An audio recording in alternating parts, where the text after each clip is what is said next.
നമ്മുടെ വിശ്വഗുരു നമ്മുടെ ഇന്ത്യക്ക് വേണ്ടിയിട്ട് വിശ്വ പണികൾ വാങ്ങിച്ചുകൊണ്ടിരിക്കുക. ഇപ്പൊ ലോകത്തുനിന്ന് മൊത്തത്തിലാ പണി. ഇന്ത്യയിൽ നിന്ന് മാത്രമല്ല, ഇന്ത്യയിൽ മൊത്തം പണിയാണ്.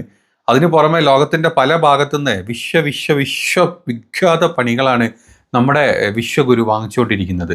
കഴിഞ്ഞ ദിവസം പിറന്നാളായിരുന്നു. പിറന്നാളിന്റെ ധനം തന്നെ രണ്ടടിയാണ് മണ്ടക്കിട്ട് കിട്ടിയത്. അതിലൊന്ന് നമ്മുടെ സൗദി പാകിസ്ഥാൻ സൈനിക കരാറിൽ ഒപ്പുവെച്ചത്. അത് വലിയ രീതിയിലൊന്നും ഇന്ത്യനെ എഫക്ട് ചെയ്യൂല. എങ്കിലും ഇന്ത്യയുടെ ഒരു എന്താ പറയുക, ഒരു നയതന്ത്രം എത്രത്തോളം ഉണ്ട് എന്നുള്ളത് നിങ്ങൾ ചിന്തിച്ച് നോക്കണം. നമുക്ക് അതിനേക്കാൾ വലിയൊരു കാര്യം പറയാനുണ്ട്, പക്ഷെ നമ്മൾ അതിൽ തുടങ്ങാം. അതായത് ഇന്ത്യയുടെ ഒരു വലിയ ശത്രു നമ്മൾ കരുതുന്ന പാകിസ്ഥാൻ അല്ലേ, ആ പാകിസ്ഥാൻ അതേപോലെ തന്നെ ഇന്ത്യയുടെ ഏറ്റവും ഒരു മിത്രം എന്ന് നമ്മളൊക്കെ കരുതുന്ന സൗദി അവിടെ നിൽക്കുന്നുണ്ട്. ഇതേ സ്ഥാനത്താണ് പാകിസ്ഥാൻ വെച്ചിട്ട് സൗദി ഒരു സൈനിക കരാറിൽ പോയി ഒപ്പിടുന്നത്. ഇത് ഇന്ത്യക്കേറ്റ ഒരു നയതന്ത്ര പരാജയമായിട്ട് നമുക്ക് പറയാൻ പറ്റുള്ളൂ. കാരണം സൗദിയിൽ ഇപ്പം നിൽക്കുന്നത്, സൗദിയും അമേരിക്കയും തമ്മിലുള്ള ബന്ധം എത്രത്തോളം ഉണ്ട് നമുക്ക് എല്ലാവർക്കും അറിയാം. പ്രത്യേകിച്ച് അറബിക് കൺട്രീസ് എല്ലാം അമേരിക്കയായിട്ട് ചേട്ടാ മച്ച ബന്ധം എന്നുള്ളതും അമേരിക്കയുടെ ബേസ് എല്ലാം ഉള്ള സ്ഥലമാണ് സൗദി എന്നുള്ളത് നമുക്കറിയാം. ഇതൊക്കെ ഉണ്ടായിട്ടും അതേ സ്ഥാനത്ത് അമേരിക്ക അറിഞ്ഞ് അമേരിക്കയുടെ സപ്പോർട്ടോട് കൂടി തന്നെ പാകിസ്ഥാന് സൗദി ആയിട്ടൊരു കരാറിൽ ഒപ്പിടുകയാണ്. ആ കരാർ ഒപ്പിടാനുള്ള മെയിൻ കാരണം നമുക്കറിയാം, ഇന്നലെ 2 ദിവസം മുമ്പ് കഴിഞ്ഞ ദോഹ ഉച്ചകോടി തന്നെയാണ്. ഇസ്രായേൽ നേരെ ആക്രമിക്കും, ഇസ്രായേൽ ഒരു കാര്യം പറഞ്ഞിട്ടുണ്ട്, ആക്രമിക്കുകയാണെങ്കിൽ എവിടെയും കയറി ഞങ്ങൾ അടിക്കും. അത് പാകിസ്ഥാനെന്നില്ല, സൗദി എന്നില്ല, UAE എന്നില്ല, ഖത്തർ എന്നില്ല. അപ്പം US കൂടുതൽ ഒരു സപ്പോർട്ട്, ഒരു സൈനിക ബേസ് ഉണ്ടായിട്ട് പോലും ഇത് സംഭവിച്ചിട്ടുണ്ടെങ്കിൽ ഒരു യുദ്ധം വന്നു കഴിഞ്ഞാൽ തിരിച്ച് യുദ്ധം ചെയ്യാനുള്ള ഒരു സപ്പോർട്ട് വേണം. അതിന് ഇറാൻ എന്തായാലും സപ്പോർട്ട് ചെയ്യും, പക്ഷെ ആ ഒരു കരാറോ കാര്യങ്ങളോ അതുവരെ എത്തിയിട്ടില്ല. പിന്നെ ഏറ്റവും നിയറസ്റ്റ് ആയിട്ട് മറ്റ് ഒരു രാജ്യം എന്ന് പറഞ്ഞാൽ പാകിസ്ഥാൻ തന്നെയാണ്. എത്ര നമ്മൾ മോശമാണ്, ലോക്കലാണ്, പ്രത്യേകിച്ചൊന്നും ഇല്ല എന്ന് പറഞ്ഞു കഴിഞ്ഞാലും ഒരു ചൈനയുടെ ഒരു ബിഗ് സപ്പോർട്ട് തന്നെ പാകിസ്ഥാൻ ഉണ്ട് നമുക്കറിയാം. അവരുടെ കയ്യിൽ പല ആയുധങ്ങളുണ്ട് എന്ന് പറയാം. ഇന്ത്യൻ ആക്രമിക്കാനുള്ള ആയുധങ്ങളൊന്നും ഇല്ലെങ്കിലും ഒരു സപ്പോർട്ട് കൊടുക്കാൻ, സൗദിക്ക് സപ്പോർട്ട് കൊടുക്കാൻ പറ്റുന്ന ആയുധങ്ങളൊക്കെ അവർക്കുണ്ട്. ഇനി മറ്റു പലരും ചോദിക്കുന്നുണ്ട്, ഇപ്പം ഏതെങ്കിലും ഒരു കാരണവശാൽ ഇന്ത്യ പാകിസ്ഥാൻ അടുത്തൊരു യുദ്ധം വരുമ്പോൾ സൗദിയെ പാകിസ്ഥാനെ സപ്പോർട്ട് ചെയ്ത് ഇന്ത്യക്കെതിരെ യുദ്ധം ചെയ്യുമെന്നുള്ളത്. അതൊന്നും നടക്കാൻ പോകുന്നില്ല. അങ്ങനത്തെ ഒരു കരാറും അല്ല. ഇത് ഇസ്രായേലിന്റെ ത്രെട്ട് ഉള്ളത് കൊണ്ട് തന്നെ ഒരു സപ്പോർട്ടിന് വേണ്ടിയിട്ടുള്ള ഈ അറബിക് ഇസ്ലാമിക് കൺട്രീസ് എല്ലാം കൂടി എടുത്തിട്ടുള്ള ഒരു തീരുമാനത്തിന്റെ ഭാഗമായിട്ടുള്ള ആദ്യത്തെ കരാറാണ് നമുക്ക് കാണാം. ഇവിടുന്ന് അങ്ങോട്ട് ഇതുപോലെ അറബിക് കൺട്രീസ് ഇതുപോലത്തെ പല കരാറുകളിൽ, സൈനിക കരാറുകളിൽ ഒപ്പിടും എന്നുള്ളതാണ് ഇതിൻ്റെ ഒരു പ്രാഥമികമായിട്ട് നമ്മൾ ചിന്തിച്ചു കഴിഞ്ഞാൽ കിട്ടേണ്ട കാര്യം. ഇനി ഈ ഒരു കരാർ ഒപ്പിട്ടതുകൊണ്ട് തന്നെ സൗദി പാകിസ്ഥാൻ ബന്ധം ഒരുപാട് അടുക്കുന്നത് കൊണ്ട് തന്നെ നമ്മുടെ മലയാളികൾ ഒരുപാടുണ്ട്. ഇന്ത്യൻസ് ഏകദേശം 3 മില്യൺ 30 ലക്ഷത്തോളം ഇന്ത്യൻസുള്ള രാജ്യമാണ് സൗദി. അമേരിക്ക കഴിഞ്ഞ ഏറ്റവും കൂടുതൽ UAE പോലെ തന്നെ അതിനേക്കാൾ കൂടുതൽ ഇന്ത്യൻസ് ഉള്ള രാജ്യമാണ് സൗദി. ഇപ്പം ഇന്ത്യൻസിന് കിട്ടുന്ന ഒരു പരിഗണനയേക്കാൾ കൂടുതൽ ഇനി പാകിസ്ഥാനുമായിട്ടുള്ള പല പരിഗണനകളും അവിടെ കിട്ടും. അത് ബിസിനസ് പരമായിക്കോട്ടെ, സാമ്പത്തികപരമായിക്കോട്ടെ, മറ്റ് പല രീതിയിലുള്ള വാണിജ്യപരമായിക്കോട്ടെ, എല്ലാ രീതിയിലും സൗദി ടു പാകിസ്ഥാനുള്ള ഒരു സപ്പോർട്ട് ഇന്ത്യക്ക് ഇതുവരെ കിട്ടിയതിനേക്കാൾ കൂടുതൽ കിട്ടാനുള്ള ചാൻസസ് വെരി ഹൈ ആണ്. അത് ഇന്ത്യക്ക് നമ്മുടെ മോദിജിയുടെ മുഖത്തടിച്ച പോലെ. കാരണം ഇന്ത്യയിൽ വന്ന് ഇത്രയും വലിയൊരു യുദ്ധം ഉണ്ടാക്കി, അല്ലെങ്കിൽ ഇന്ത്യ അവിടെ പോയിട്ട് ഓപ്പറേഷൻ സിന്ദൂർ അടിച്ച് പോന്നിട്ട് പോലും ലോകം മൊത്തം ഇന്ത്യയുടെ പ്രതിനിധികൾ ഓടിപ്പറഞ്ഞ് നടന്നു, ഞങ്ങൾക്ക് എന്താ സംഭവിച്ചതെന്നല്ലേ. നമ്മൾ ശശി തരൂരും കൂട്ടരും എല്ലാവരും കൂടെ മോദി പറഞ്ഞിട്ട് വിട്ടിട്ട് പോലും പുച്ഛത്തോടെ മറ്റു രാജ്യങ്ങൾ എടുത്തു എന്നുള്ളത് നിങ്ങൾ മനസ്സിലാക്കണം. അതേ പാകിസ്ഥാനുമായിട്ട് പലതരം കരാറുകളിൽ പല രാജ്യങ്ങളും ഒപ്പിടുന്ന അവസ്ഥ. അപ്പോൾ തന്നെ നമുക്ക് നമ്മുടെ മോദിജി വിശ്വഗുരുവിൻ്റെ വിശ്വപണികളിൽ ഒന്നാമത്തെ പണി ഇതായിട്ട് നിങ്ങൾ വെച്ചോ. ഇനി ഇതല്ല, നമ്മൾ രണ്ടാമത് പറയാൻ പോകുന്നത്, നമുക്കെല്ലാവർക്കും അറിയാം ഇറാനിലെ ചാമ്പാർ തുറമുഖത്തിനെ പറ്റി നമുക്ക് എല്ലാവർക്കും അറിയില്ല. ഇന്ത്യ ഓപ്പറേറ്റ് ചെയ്യുന്ന കഴിഞ്ഞൊരു 6-7 വർഷങ്ങളായിട്ട് ഇന്ത്യ ഓപ്പറേറ്റ് ചെയ്യുന്ന ഒരു തുറമുഖമാണ്.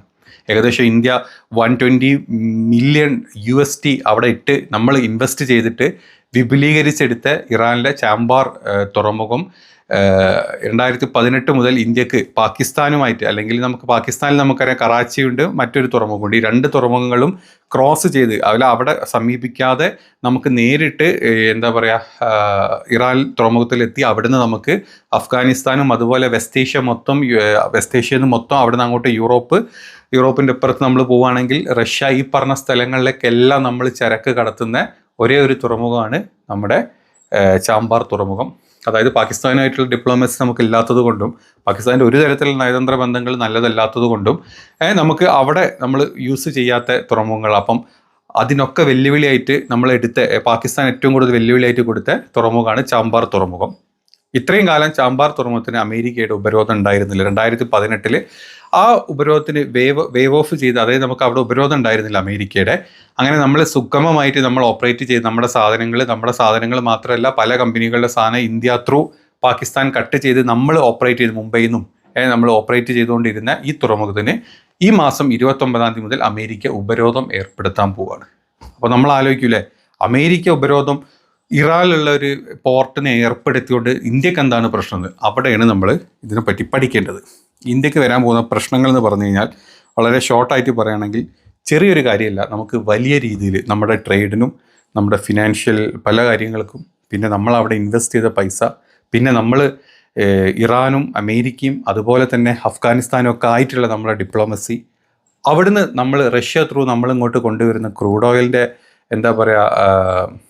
ക്രൂഡ് ഓയിൽ വരുന്ന വഴി, ഇങ്ങനത്തെ ഒരുപാട് കാര്യങ്ങൾക്ക് ഇന്ത്യക്ക് മൊക്കത്തടി കിട്ടിയ പോലെ, നമ്മുടെ വിശ്വഗുരുവിൻ്റെ 2 കരണത്തും അടി കിട്ടിയ പോലെ ഇന്ത്യക്കാരനായി നമുക്ക് ഓരോരുത്തർക്കും അടി കിട്ടിയ എഫക്റ്റാണ് ഈ ഒരു ഉപരോധം വന്നു കഴിഞ്ഞാൽ വരാൻ പോകുന്നത്. നമുക്കെല്ലാവർക്കും അറിയാം, നമ്മളൊരു വിദേശത്തോട്ട്, അതായത് ഇന്ത്യ വിട്ട് നമ്മൾ എന്തൊരു ഇത് ചെയ്ത് കഴിഞ്ഞാലും, ഒരു ട്രേഡിങ് ചെയ്ത് കഴിഞ്ഞാൽ, അത് ഷിപ്പ് ത്രൂ ആയിക്കോട്ടെ, നമ്മൾ ആകാശം ത്രൂ ആയിക്കോട്ടെ, നമ്മൾ ഏത് ത്രൂ ആയിക്കോട്ടെ, ഏതൊരു ബിസിനസ് നമ്മൾ ചെയ്യുന്നതും നമ്മൾ ഡോളേഴ്സ് വെച്ചിട്ടാണ്. അതിലൊരു മാറ്റമില്ല, നമുക്ക് എല്ലാവർക്കും അറിയാം. ഈ ഡോളർ വെച്ച് നടത്തുന്ന ബിസിനസ്സുകൾ, നമ്മൾ ഏത് ബിസിനസ്സുകളായാലും നമ്മൾ ഈ ഡോളർ വിനിമയം നടത്തുന്നത് അമേരിക്കൻ കമ്പനീസ് അല്ലെങ്കിൽ അമേരിക്കൻ ബാങ്കുകളുമായിട്ടാണ്. അപ്പം അമേരിക്ക ഉപരോധം നടത്തുകയാണ്. അമേരിക്ക വ്യക്തമായിട്ട് ചാമ്പാർ തുറമുഖത്തിന് ഒരു ഉപരോധം വെച്ച് കഴിഞ്ഞാൽ നമുക്ക് ഇന്ത്യയിൽ നിന്ന് നമ്മൾ വിടുന്ന ഈ ഷിപ്പും കാര്യങ്ങളും അതുവഴി പോകുമ്പോൾ നമുക്ക് ഫിനാൻഷ്യൽ, നമുക്ക് ഇതിൻ്റെ പണമിടപാട് ചെയ്യാൻ നമുക്ക് ബുദ്ധിമുട്ടാവും. കാരണം അമേരിക്കയുടെ ഉപരോധം ഉള്ളുമ്പോൾ അമേരിക്കയുടെ കമ്പനികളോ അമേരിക്കയുടെ ബാങ്കുകളോ ത്രൂ നമുക്ക് ഡോളർ വിനിമയം ചെയ്യാൻ പറ്റില്ല. ആദ്യത്തെ അടി നമുക്ക് അവിടെ കിട്ടും. അത് കഴിഞ്ഞ് നമ്മൾ ഈ വിടുന്ന ഗുഡ്സ് ഉണ്ട്, നമ്മൾ ഇവിടുന്ന് വിടുന്ന സാധനങ്ങൾ ഒക്കെ ഇൻഷുർഡ് ആയിരിക്കും. പലതരത്തിലുള്ള ഇൻഷുറൻസുകളും ഇതിൽ ഇൻവോൾവ് ആണ്. ഈ സാധനങ്ങൾ പോകുമ്പോഴും വരുമ്പോഴും അവിടെ എത്തി അത് നമ്മൾ വിതരണം ചെയ്യുന്നവരെ ഒരുപാട് കാര്യങ്ങൾ ഇതിലുണ്ട്. അമേരിക്കൻ ഇൻഷുറൻസുകളാണ് ഏറ്റവും കൂടുതൽ. കാരണം വിനിമയം US ഡോളേഴ്സിലായതുകൊണ്ട് തന്നെ നമ്മൾ ഈ ഒരു ഇൻഷുറൻസ് കാര്യങ്ങൾ, ഇങ്ങനത്തെ ഫിനാൻഷ്യൽ ടേംസ്, ട്രേഡ് എല്ലാം നമ്മൾ പെടും. നമുക്കിതൊന്നും ചെയ്യാൻ പറ്റില്ല. അമേരിക്കൻ കമ്പനീസ് അമേരിക്കൻ്റെ ഉപരോധമുള്ള ഒരു സ്ഥലത്ത് ഒരു തുറമുഖം ത്രൂ നമുക്ക് ഈ സാധനങ്ങൾ കൊണ്ടുവിടാൻ ഈ പറഞ്ഞ ഇൻഷുറൻസോ കാര്യങ്ങളോ കിട്ടില്ല. അടി നമുക്ക് വീണ്ടും കിട്ടി. അതൊക്കെ വലിയ വലിയ അടികളാണ്. നമുക്ക് ഈ ലോജിസ്റ്റിക്സിൽ വർക്ക് ചെയ്യുന്ന ആൾക്കാരുണ്ടെങ്കിൽ അവർക്ക് വ്യക്തമായിട്ട് അത് മനസ്സിലാവും എന്താണ് അതിൻ്റെ സത്യാവസ്ഥ എന്നുള്ളത്. സംഖ്യയ്ക്ക് മനസ്സിലാവില്ല. സംഖ്യ കൊണടിക്കുന്ന എനിക്ക് ഉറപ്പാണ്. കാരണം 5 പൈസൻ്റെ വിവരമില്ലാത്തവന്മാരാണ്. അതുകൊണ്ട് ഇപ്പം സംഖ്യ എന്ന് പറയും, സാരമില്ല, നമ്മൾ അപ്പുറത്ത് കൂടെ അമേരിക്കയിലേക്ക് സാധനം കയറ്റിയിട്ട്, അല്ലെങ്കിൽ നമ്മൾ ഫ്രാൻസിലോട്ട് സാധനം കയറ്റി, നമ്മൾ അല്ലെങ്കിൽ ചൈനയിലോട്ട് സാധനം കയറ്റി എന്നൊക്കെ പറയും. വിവരമില്ലാത്ത വഡ്ഡൂപ്പിളികൾ അതെല്ലാം അതിൻ്റെ അപ്പുറത്തും പറയും വിട്ടേക്ക്. അപ്പം നമുക്ക് കിട്ടുന്ന രണ്ടാമത്തെ അടിയാണ് ഈ അടി. അതുപോലെ തന്നെ ഇവിടെ ഇൻവെസ്റ്റ് ചെയ്യുന്ന നമ്മുടെ ഈ പറഞ്ഞ ഇന്ത്യൻ കമ്പനികളിൽ ഇൻവെസ്റ്റ് ചെയ്യുന്ന ആൾക്കാരുണ്ട്. ഒരുപാട് അമേരിക്ക കമ്പനികളും അല്ലെങ്കിൽ അമേരിക്കൻ പണക്കാരും അമേരിക്കൻ ബിസിനസ്സും നമ്മുടെ ഇവിടെ ഇൻവെസ്റ്റ് ചെയ്തിട്ടുള്ള കമ്പനികളാണ് പലതും. നമ്മൾ അയച്ചു വിടുന്ന ഗുഡ്സ് പലതും, അല്ലെങ്കിൽ നമ്മൾ അവിടെ എത്തി നമ്മൾ അവിടെ സപ്ലൈ ചെയ്യാൻ പോണ പല സ്ഥലങ്ങളും അമേരിക്കൻ കമ്പനീസും അമേരിക്കൻ ഇൻവെസ്റ്റേഴ്സുമാണ്. അമേരിക്കയുടെ ഉപരോധം ഉണ്ടാകുമ്പോൾ നമുക്ക് ഈ പറഞ്ഞ ഫണ്ടിങ്ങും ഇൻവെസ്റ്റ്മെൻറ്റ്സും എല്ലാം അവിടെ പൊളിയും, പച്ചക്ക് പൊളിയും. അത് നമുക്ക് കിട്ടുന്ന അടുത്ത ഏറ്റവും വലിയ അടിയാണ്. കാരണം നമ്മൾ ഈ വെസ്റ്റ് ഏഷ്യയിലേക്ക് മൊത്തം സാധനം കയറ്റി വിടുന്നത് ഈ ഒരൊറ്റ തുറമുഖം ത്രൂവാണ്. ഇവിടെ അമേരിക്ക പണി തന്നു കഴിഞ്ഞാൽ അമേരിക്കയായിട്ടുള്ള കമ്പനി, അമേരിക്കയിലുള്ള പൈസയുടെ സാമ്പത്തിക വിനിമയം, ട്രേഡിങ്, ഇൻവെസ്റ്റ്മെൻറ്റ്, ഇൻവെസ്റ്റേഴ്സ്, ഇൻഷുറൻസ്, ഇതിനെല്ലാത്തിനും കൂടെ ആ പണി കിട്ടുന്നത്. വലിയൊരു പണിയൊന്നുമല്ല, 8ൻ്റെ പണിയാണത്. പിന്നെ അടുത്ത പണി നമുക്ക് പാകിസ്ഥാനിലും ടച്ച് ചെയ്യാണ്ട് നമുക്ക് പോകാനുള്ള ഒരേ ഒരു മാർഗം ഇതാണ്. ഇവിടെ ഉപരോധം വന്ന് ഈ ഇഷ്യൂസ് വന്നു കഴിഞ്ഞാൽ, ഈ ഉപരോധം ഇല്ലാത്ത സ്ഥലമാണ് പാകിസ്ഥാനിലെ കറാച്ചിയും പാകിസ്ഥാനിലെ മറ്റേ തുറമുഖത്തിൻ്റെ പേര് മറന്നുവല്ലോ, 2 തുറമുഖങ്ങൾ. ആ 2 തുറമുഖത്തിലും ഈ ഉപരോധം ഇല്ലാത്ത സ്ഥലങ്ങളാണ്. അപ്പം നമുക്കിവിടെ പണി കിട്ടുമ്പം ഇത് ത്രൂ മറ്റ് ചൈന, പാകിസ്ഥാൻ ഏറ്റവും കൂടുതൽ സാധനങ്ങൾ, ഇന്ത്യക്ക് കൊടുക്കാൻ പറ്റാത്ത സാധനങ്ങൾ ഈ തുറമുഖം ത്രൂ പാകിസ്ഥാനിന്ന് അവിടുന്ന് റോഡ് മാർഗം ഈസി ആയിട്ട് ചൈനയിലോട്ടും മറ്റ് ഈ പറഞ്ഞ സെൻട്രൽ ഏഷ്യ മിഡിൽ ഏഷ്യയിലേക്കും മറ്റിടത്തേക്കൊക്കെ സാധനങ്ങൾ, വെസ്റ്റ് ഏഷ്യയിലേക്ക് സാധനങ്ങൾ വിടാൻ പറ്റുന്ന ഏറ്റവും ഓപ്ഷനാണ് ഇത്. ഉപകാരം ഏറ്റവും കൂടുതൽ പെടാൻ പോകുന്നത് പാകിസ്ഥാനും അതുപോലെ തന്നെ ചൈനക്കുമാണ്. മറ്റ് സ്ഥലത്ത് ഇപ്പോൾ ചൈനയുടെ ഇതുള്ളത് കൊണ്ട് തന്നെ മറ്റ് കപ്പലുകൾ വന്നു കഴിഞ്ഞാൽ നേരിട്ട് ഇങ്ങോട്ടാണ് വരിക. ആ പാർക്കിംഗ് ഫീയും മറ്റ് പല ട്രാൻസിറ്റ് ഫീയും പോർട്ട് ഫീയും ഇതൊക്കെ കിട്ടാൻ പോകുന്നത് പാകിസ്ഥാൻ തുറമുഖങ്ങൾക്കാണ്. അവർക്ക് ഏറ്റവും വലിയൊരു അഡ്വാൻറ്റേജ് ആയി മാറാൻ പോവുകയാണ് അമേരിക്കയുടെ ഈ ഒരു ഉപരോധം ചാമ്പാർ പോർട്ടിന് വരുന്നത്. ഇനി അത് മാത്രമല്ല, നമ്മളെ ഡിപ്ലോമസി ഏറ്റവും കൂടുതൽ എഫക്റ്റ് ചെയ്യാൻ പോകുന്നതാണ്. ഈ രാജ്യങ്ങളുമായിട്ടുള്ള ഇന്ത്യയുടെ ഡിപ്ലോമസി വളരെ വളരെ വൾഗറായി പോകാനുള്ള ഏറ്റവും കൂടുതൽ ചാൻസസ് വരാൻ പോവാണ്. ഇന്ത്യക്ക് ലോക രാജ്യങ്ങളുടെ മുമ്പുള്ള വില എന്താണെന്ന് നിങ്ങളിപ്പോൾ കണ്ടിട്ടുണ്ട് അല്ലേ? നമ്മൾ കുഞ്ചിരാമൻ ചാടുന്ന പോലെ നമ്മുടെ താടീച്ച് ചാടിയിട്ടൊന്നും ഒരു കാര്യമില്ല. പണി ഓരോ വട്ടം ഓരോ ചാട്ടത്തിലും മുഖത്ത് ഓരോ ഇടി കിട്ടിയിട്ടാണ് താഴോട്ട് വീഴുന്നത് എന്നുള്ളത് നമ്മൾ ആലോചിക്കണം. വിശ്വക്കുരു അല്ല, വെറും ചക്കക്കുരുവാണ്. ആ ചക്കക്കുരുവിൻ്റെ വില പോലും ഇല്ലാത്ത അവസ്ഥയിലാണ് ഇപ്പം നമ്മളെ ഇന്ത്യക്കാർ നമ്മുടെ ലോകത്തിന് മുമ്പിൽ ഇങ്ങനെ നിൽക്കുന്നത്. നാറ്റം കൊണ്ടാണ് ഇപ്പോൾ ഇന്ത്യക്കാർ ലോകത്തിൻ്റെ മുമ്പിൽ നിൽക്കുന്നത്. അതിപ്പോൾ രാഹുൽ ഗാന്ധി വിട്ട വോട്ട് കള്ളത്തരത്തിൻ്റെ ഇതാണെങ്കിലും ജനാധിപത്യ രാജ്യത്തിലെ ഏറ്റവും വലിയ കഴുകന്മാരും കള്ളന്മാരുമായിട്ട് നമ്മുടെ BJP പാർട്ടി, നമ്മുടെ പ്രധാനമന്ത്രി മാറിക്കഴിഞ്ഞു.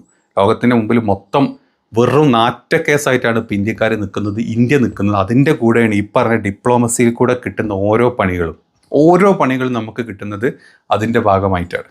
പിന്നെ അത് മാത്രമല്ല, നമ്മളതിനെ ഇൻവെസ്റ്റ് ചെയ്ത കാശ് നമ്മൾ $120 മില്യൺ ആണ് അവിടെ ഇൻവെസ്റ്റ് ചെയ്തത്.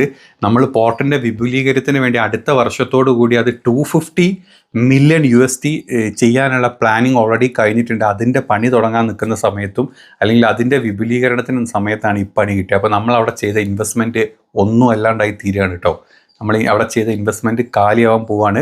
നമ്മളെ പുതിയ പദ്ധതികളെല്ലാം അവിടെ കൊണ്ട് തീരുകയാണ്. പിന്നെ നമ്മൾ അഫ്ഗാനിസ്ഥാനിലൊക്കെ നമ്മൾ ഈ എന്താ പറയുക, ഹ്യൂമാനിറ്റേറിയൻ എയ്ഡ് കൊടുത്ത് വിടുന്നുണ്ട്. ഇന്ത്യ ഏറ്റവും കൂടുതൽ ഇന്ത്യയിലാണ് അഫ്ഗാനിസ്ഥാനിലൊക്കെ വിടുന്നത്. ഇത് വന്നു കഴിഞ്ഞാൽ നമുക്കത് ചെയ്യാൻ പറ്റില്ല.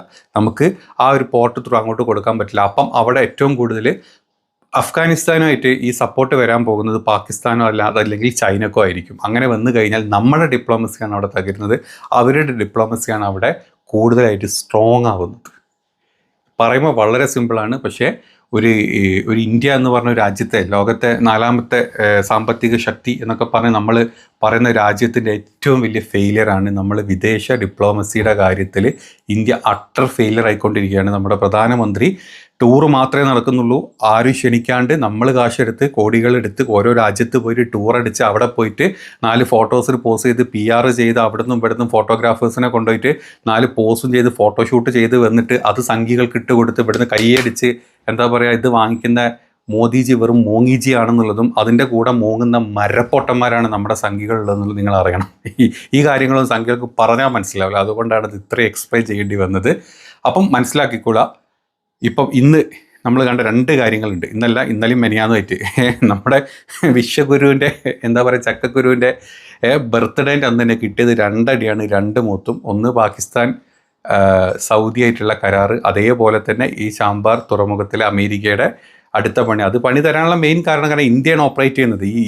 ഈ ഒരു തുറമുഖം ഓപ്പറേറ്റ് ചെയ്യുന്ന ഇന്ത്യയാണ് 7 കൊല്ലമായിട്ട്. ഓൾറെഡി നമ്മൾ ട്രംപിനിട്ട് അടിച്ചു നമ്മുടെ സംഘികൾ പറഞ്ഞല്ല, ട്രംപ് നമുക്കിട്ടാണ് ഓരോ ദിവസം ഓരോ അടി തരുന്നത്. അതിൻ്റെ അടിയുടെ ഏറ്റവും ലാസ്റ്റ് അടിയാണ് ഇപ്പോൾ ഇത് കിട്ടിയത്. ഇതോടുകൂടി പാകിസ്ഥാനാണ് സപ്പോർട്ട് വരുന്നത്, ചൈനക്കാണ് സപ്പോർട്ട് വരുന്നത്, ഇന്ത്യ അവിടെ മുഞ്ചി തെറ്റി. അപ്പം എല്ലാം കൊണ്ടും നമുക്കങ്ങനെ അടി കിട്ടിക്കൊണ്ടേ ഇരിക്കുക. ഡിപ്ലോമസിയിൽ നമുക്കിങ്ങനെ ബാക്ക് ടു ബാക്ക് അടി കിട്ടിക്കൊണ്ടേ ഇരിക്കുകയാണ്. അത് സംഘികൾ സന്തോഷത്തോടു കൂടി മോദിക്ക് ജയ് വിളിച്ചിട്ട് ഇങ്ങനെ വാങ്ങി തൂറി ജീവിച്ചോളൂ. അത്രേ ഇവിടെ നടക്കുന്നുള്ളൂ. അപ്പോൾ ഇത്രയും പറയാൻ കാരണം, ഇനിയിപ്പം ഞാൻ ചെയ്യുന്ന ഓരോ വീഡിയോൻ്റെ താഴത്ത് വന്ന ഈ സംഘപരി വാണം മെസ്സേജുകൾ വിടുന്നത് കാണാറുണ്ട്. കാണുമ്പോൾ ചിരി വരാറുണ്ട്. പൈസക്ക് വിവരമില്ലാതെ എന്ത് ചെയ്യാനല്ലേ. അപ്പോൾ ഇതൊക്കെയാണ് നമ്മുടെ ഡിപ്ലോമസി. ഇങ്ങനെയൊക്കെ നമ്മുടെ നാട് പോകുന്നത്. കഷ്ടം എന്താവും എന്നുള്ളത് കണ്ടറിയാം, ഏതൊക്കെ അവസ്ഥയിൽ ഇന്ത്യയുടെ കാര്യങ്ങൾ. മാത്രമല്ല ഈ റഷ്യ എന്നൊക്കെ നമ്മൾ ക്രൂഡ് കൊണ്ടുവരുന്നത് ഈ പറഞ്ഞ വഴിക്കൂടൊക്കെയാണ്, ഈ പറഞ്ഞ സ്ഥലത്തു കൂടിയും ഒക്കെയാണ് നമ്മൾ ക്രൂഡ് ഓയിൽ കൊണ്ടുവരുന്നു. ഇറാനിൽ നിന്ന് ക്രൂഡ് ഇറക്കുന്നു, അവിടെ നിന്ന് ക്രൂഡ് ഇറക്കുന്നൊക്കെ ഈ വഴിയാണ്. ഇവിടെ ഉപരോധം കിട്ടിക്കഴിഞ്ഞാൽ നമ്മൾ എന്തിട്ട് വിനിമയം നടത്തും, എന്തിട്ട് നമ്മൾ ഇതിൻ്റെ സാമ്പത്തിക വ്യവസ്ഥയല്ലേ, പണമിടപാട് എന്തിട്ട് ചെയ്യും? അമേരിക്കയുടെ കമ്പനി ഇല്ലാണ്ട്, ഡോളറിൻ്റെ ബാങ്കുകളില്ലാണ്ട്, അമേരിക്കൻ ഇൻവെസ്റ്റേഴ്സ് ഇല്ലാണ്ട് നമ്മളവിടെ പെട്ടുപോകും. ഇതൊക്കെ കിട്ടാൻ പോണ പണികളാണ്. ഇന്ത്യയുടെ സമ്പദ് വ്യവസ്ഥ ഒക്കെ ഇപ്പം മൂക്കും കുത്തി താഴ്ത്തുകയാണ് നിങ്ങൾക്ക് കാണാം കേട്ടോ. അപ്പോൾ നമ്മുടെ മോദിജി GDP പിടിച്ച് വരും. വല്ല ചാണകക്കുണ്ടിലെ GDPൻ്റെ കഥയൊക്കെ നമ്മൾ അടുത്ത് കേൾക്കേണ്ടി വരും. ചാണകപ്പുഴുക്കളെ എല്ലാവരും വെയിറ്റ് ചെയ്തിരിക്കും.